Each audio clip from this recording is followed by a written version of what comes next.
Well, let's get another point of view also on what Karnataka may or may not mean for 2024. Joining us now, Yashwant Deshmukh, election analyst, director and founding editor of See Voters. Also been doing a lot of sample sizes to try and figure out exactly what is coming up. Hi, Yashwant. So you've also been looking at the data. You've done a number of polls out there. What are the numbers telling you? What could Karnataka possibly mean for 2024?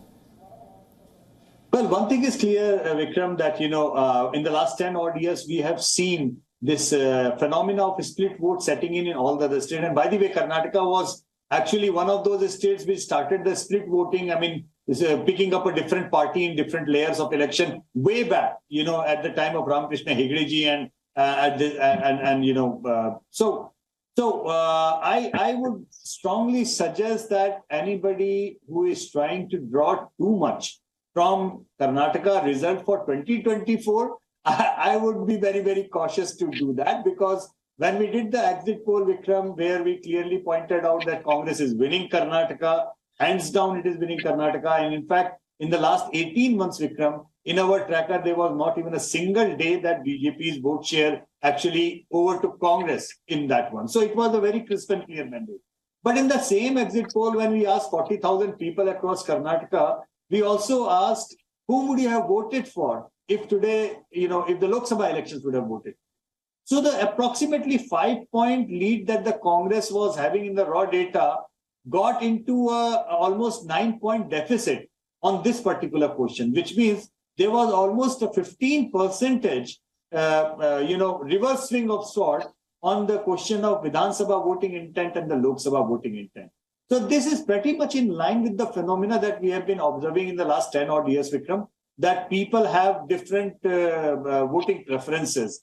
However, what would be interesting to see, what if Karnataka impact also gears up Congress into winning cycle of other state elections which are slated this year. Say, for example, Telangana, Rajasthan, Madhya Pradesh, Chhattisgarh. And if at all Congress manages to win a couple of more, then will it have a different kind of an impact on the national mood or not? That remains to be seen. Right. Yashwant, what you're saying is really interesting when it comes to the data, because let's remember the Congress won many of those states in 2018, went on to lose all of those states virtually with a full landslide margin when it came to 2019. Now, you're saying that your data is saying that on the day of the Karnataka election, if there had been a national election in Karnataka, the BJP would have swept Karnataka, although the Congress won by a landslide in Vidhan Sabha. That's what you're saying the data is showing you. Absolutely. We kind of try to quantify that number, and we realize that if the election would have happened on the same day, Congress would have won with the scale which it won, but BJP probably would have won 20 to 22 Lok Sabha seats out of 28 in Karnataka on the same day. And so that's a kind of a contrast as far as the Lok Sabha and the assembly voting intents are concerned.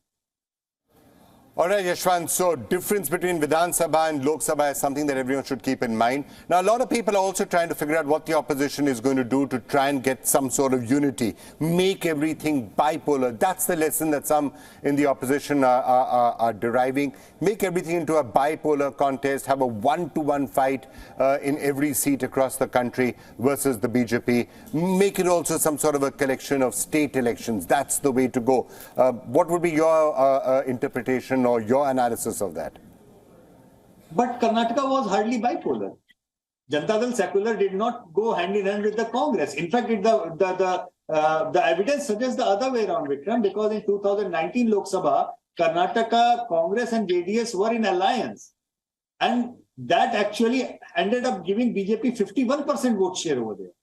We have seen the bipolarity is actually in Uttar Pradesh, for example, when Sapa and Baspa, SP, BSP came together in Uttar Pradesh, that ended up BJP securing almost 50% votes.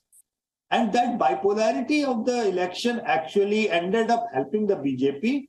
And it is very easy to understand why does that happen, Vikram, for a simple reason that we forget many a time that all these non-BJP, non-Congress parties which are in by the way, which are ruling so many states at this point of time, their roots of their electoral success, Vikram, have been into anti-Congressism at large.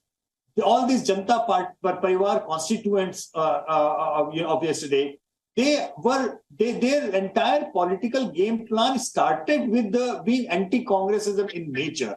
So whenever we talk about a complete opposition unanimity in that way, somehow we forget that there would be number of voters which would not be voting for them simply because they do not like Congress in that way. That bipolarity, or in that way, there are inherent contradictions as far as the opposition unity is concerned. So a big number of people, Mayawati supporters who did not vote to support a SP candidate, they voted for the BJP. So, and vice versa, that happened, and that drove the BJP vote share up. Janata Dal secular voters who did not vote for the Congress candidates in Karnataka, they voted for the BJP. And still Janata Dal secular has got 12% votes in Karnataka. So while this all looks good on paper in arithmetic, but this is highly flawed calculation as per my limited understanding. Arithmetic and chemistry, we all know, are two different things. Many a time when they work fine, it's okay. But if the chemistry doesn't work well, then arithmetic goes for a toss. Right, Yashwant Deshmukh, you've given us a lot to think about. As I've been saying, it's going to be a fascinating year. Lots to understand, lots to analyze, lots to interpret, lots to think about. Thank you so much for joining us to help us understand some of the permutations.